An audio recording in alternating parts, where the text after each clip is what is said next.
एक जनक जी के बारे में किंवदंती सुनाते थे। जनक जी राजा थे, जिज्ञासा हुई कि ब्रह्म विद्या जाननी। गुरु से बोले अपना कि महाराज ब्रह्म विद्या सीखनी है। गुरु जी ने कहा ये झंझट का काम है, राजा हो राज्य करो, क्यों इस चक्कर में पड़ते हो? नहीं गुरु जी मुझे ब्रह्म विद्या जाननी है।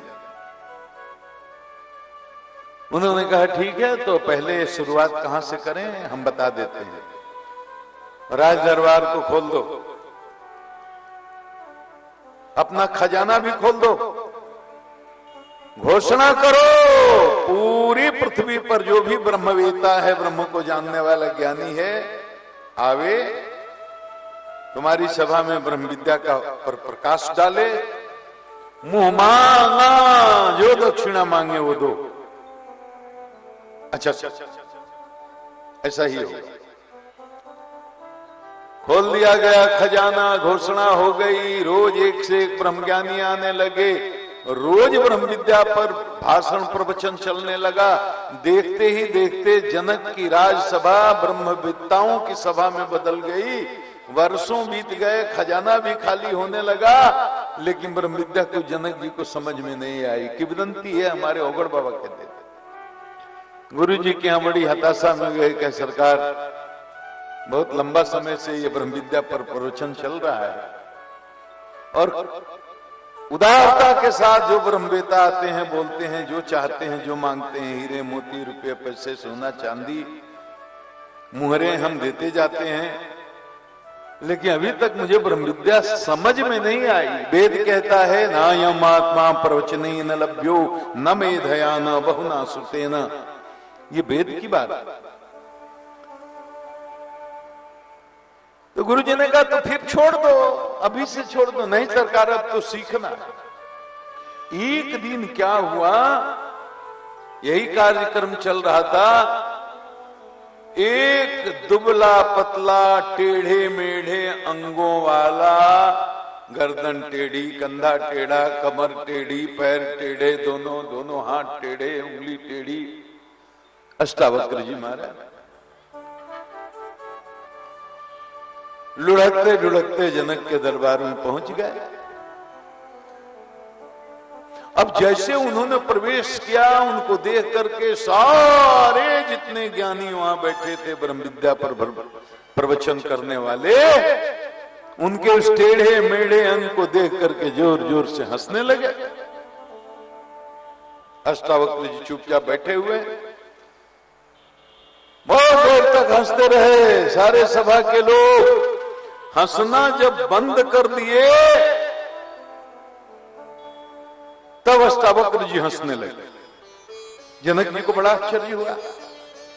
क्षमा करें महाराज, अपना परिचय दें। आपको देखकर सभा के सारे लोग हंसे तो उसका कारण समझ में आया। आपके शरीर की बनावट ऐसी है जिसको देखकर लोग हंसे। यद्यपि यह अनुचित है, अशिष्टता है, लेकिन कारण हमको समझ में आता है। आप किस पर और किस कारण से हंसे ये समझ में नहीं आता।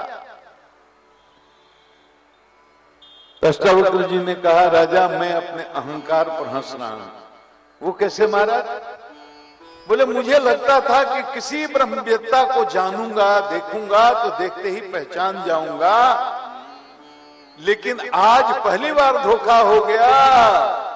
मैं सोच कर आया था जनक का दरबार ब्रह्मज्ञानियों का, ब्रह्मवेताओं का, श्रोत्रिय और ब्रह्मनिष्ठ साधकों का दरबार है, लेकिन आज आकर के मुझे पता चला यहां तो सब चमड़ों के सौदागर बैठे हुए।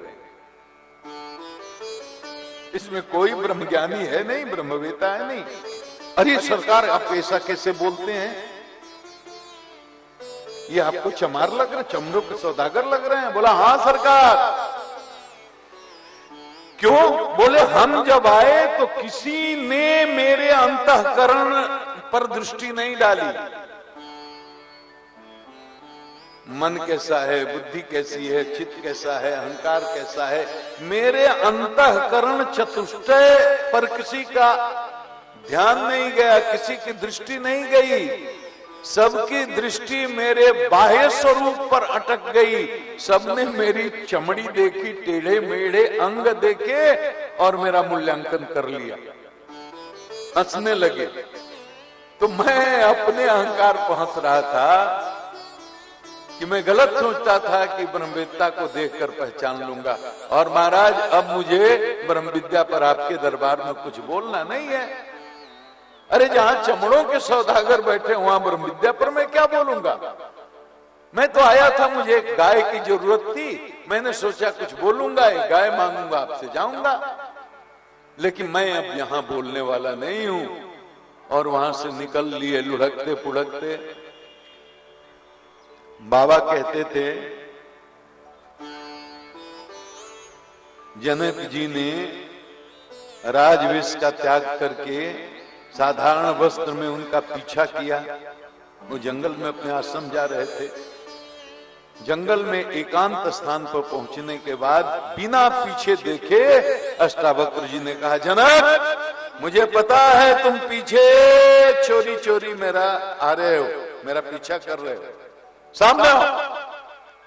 जनक जी को तो पहला झटका लगा, बाप रे, बिना पीछे देखे इनको पता चल गया कि मैं पीछे पीछे चोरी चोरी आ रहा हूं।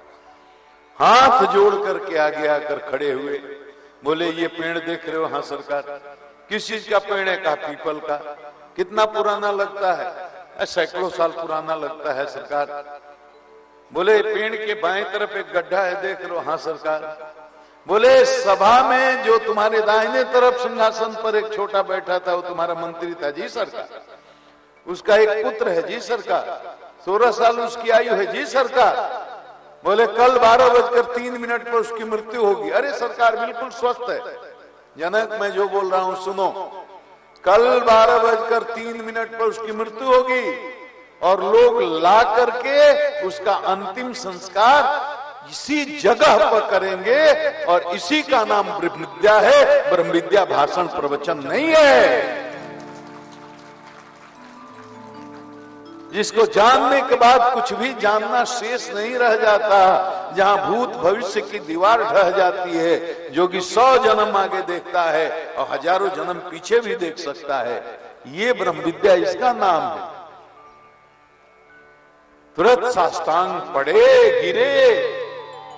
अष्टावक्र जी तो निकल गए। जनक जी आकर बोले, गुरुजी हमको एक ब्रह्म विद्या का जानकार ब्राह्मण मिला और मैं चाहता हूं कि अपना संपूर्ण राज्य, संपूर्ण कोष उसको समर्पित करके उसका शिष्य बन जाऊं। गुरु जी ने कहा, जनक अभी भी तुमको लगता है कि जो ब्रह्म विद्या का जानकार है उसको देने के लिए तुम्हारे पास कुछ है? तुम्हारे राज्य से, कोष से, खजाना से, प्रजा से, भूमि से उसका कोई लेना देना है? कहते हैं अष्टावक्र जी जनक जी के गुरु हुए और ब्रह्म विद्या के जानकार हुए, ऐसे ब्रह्मवेता हुए, ज्ञान मार्ग के उपासक की किंवदंती ही है कि उनकी सभा में कच्चे धागे से 9 मन का सूत बंधा रहता था। और ये था प्रमाण कि अगर एक क्षण के लिए ब्रह्मचिंतन से जनक जी का मन इधर उधर होगा तो धागा टूट जाएगा, पत्थर नीचे गिरेगा। लेकिन धागा टूटता नहीं था, पत्थर गिरता नहीं था। किंवदंती है, लेकिन ये इस बात का प्रमाण है कि जनक जी इस शरीर में रहते हुए भी विदेह इसलिए कहे जाते हैं कि प्रत्येक क्षण ब्रह्म चिंतन में उनका मन डूबा हुआ रहता था।